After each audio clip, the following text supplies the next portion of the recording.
Hey guys, it's Domi. Welcome back. I hope you're all doing okay right now.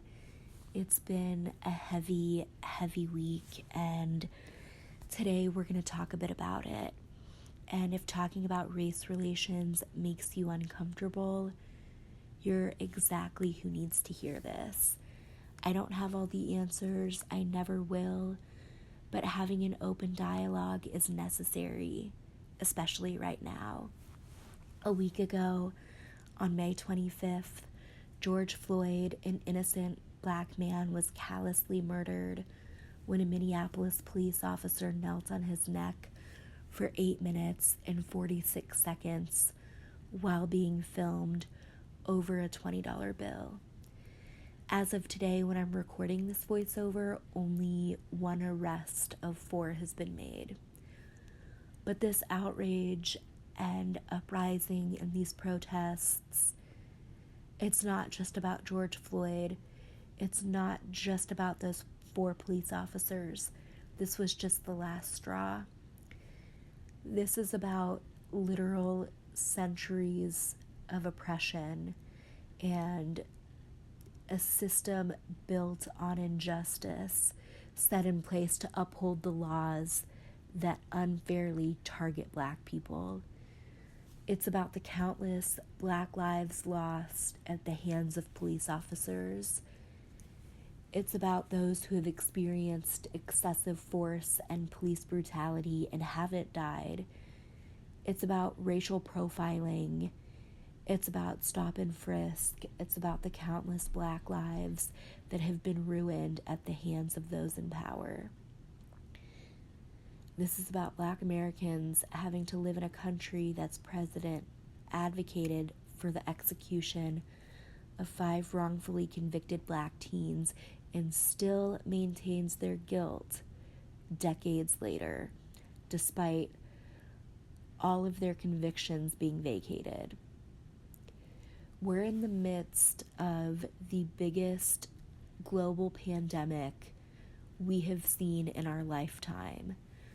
Hundreds of thousands of people in America, and now globally, are risking contracting a debilitating and deadly respiratory infection to try to put an end to this. That's how fucking dire this is. That's how serious this is.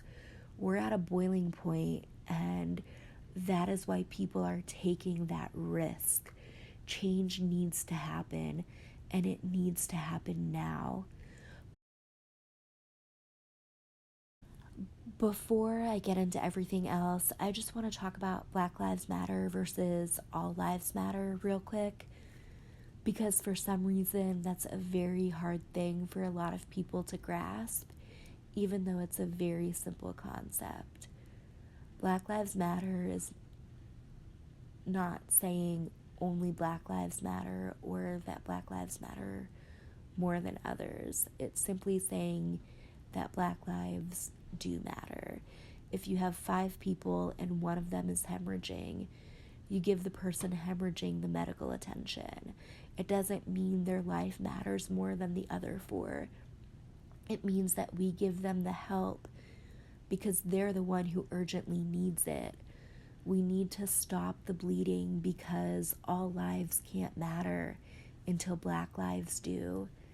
As white and non-black people, it's not our place to police or judge or really even comment on how black people are responding to centuries of trauma and oppression, or how they're grieving and mourning right now. If every other form of protest hasn't worked and a population is pushed to a breaking point, what else do you expect to happen? This country was built on protests and riots. Every single change that has come has been because of protests and riots. It's not an easy pill to swallow, and it's hard to watch, but if this is what it takes, it's what it takes. We live in a world that allows white people to riot over sports. but doesn't allow Black people to protest for their lives. That, my friends, is white privilege. White privilege is why 2 weeks ago, white people were allowed to storm Capitol buildings heavily armed because they wanted haircuts. And why now, when Black people are asking police to stop killing them, they're being met with even more police brutality and are being called thugs. Buildings and businesses will never be more important than lives. You can rebuild a business, you can rebuild a building, you can replace goods that are lost, but you cannot replace a life that is lost. And too many Black lives have been lost. I want it to be clear that these protests have been peaceful. The rioting has been incited by the police, and there are a few people on the fringes who have co-opted all of this as an excuse to destroy shit just to destroy it, and people are using that to discredit the entire movement, and that's not okay. That's not what this is about. Watch the live streams, do your research, don't just watch what's on the news. We need to listen to Black people. We need to listen to their stories. We need to amplify their voices. But we can't expect Black people to do even more emotional labor for our sake. Educate yourself. Educate yourself on mass incarceration, on the school to prison pipeline, on gentrification, on discriminatory lending, on the healthcare system. Educate yourself on these systems that are set in place to stack the odds against Black people. That is what we need to work to dismantle. We're angry, we're mad, we're sad, we're tired, but imagine how fucking exhausting it must be to have to beg to be seen as a human being, and then to have every aspect of your culture taken and appropriated by people who don't value you. That's the reality for Black Americans. That's been their reality for hundreds of years. We need to acknowledge our privilege and to use it for good. We need to acknowledge that we will never know what it's like to be Black. We'll never know the struggle, the pain, the hurt, the fear. We will never know what it's like. We will never have to be worried that a traffic stop will mean the end of our lives, that going for a run will mean the end of our lives, that going to Walmart will mean the end of our lives, that being in our own home will mean the end of our lives, that having a picnic in a public park will get the cops called on us. We will never have those experiences. And it doesn't mean we haven't had hard lives or faced any kind of adversity. It just means that the color of our skin is not a death sentence. Now, I, like many other people, am immunocompromised and very high risk. And I can't be protesting downtown like I would like to be right now. I mean, I'm French. Protesting is what we do. It's in our blood. But I've struggled a lot with feeling like I'm not doing enough right now because I can't be out on the streets. But there are ways to get involved from home. And we can always be doing more even in a pandemic. You can donate to your area's protester bail fund, which is immensely, immensely important. That is paramount. You can organize, you can facilitate rides to and from protests. You can make signs, you can donate supplies like water, snacks, masks, goggles.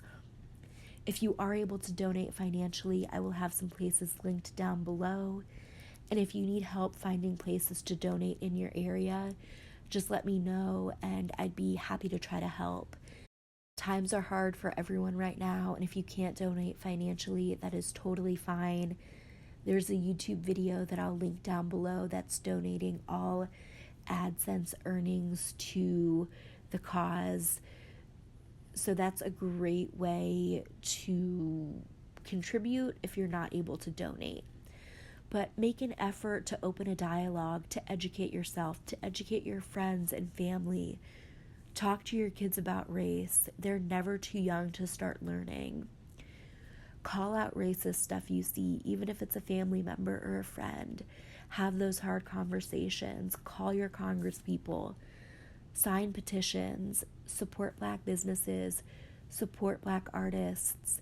Acknowledge the cultural impact Black people have on everything from music to fashion to TV to dialect and everything in between. Love them as much as you love their culture. Share Black stories. Use your platform, no matter how big or small. Just do something, and don't stop when the protests are over. We need to do the work to see the change. And I know for a lot of people out there, this is your first time protesting on a large scale, or maybe even at all. And I want you to be as safe as possible out there if you are protesting. These cops don't give a fuck. They're ruthless, they're brazen, and they're emboldened. I've seen pretty much nothing but violent, excessive force on peaceful crowds. Everything that I've seen has been peaceful until cops get violent and start assaulting people. It's fucking disgusting, but it's not surprising. They're militarized, this is what they're trained for, and this is what they do.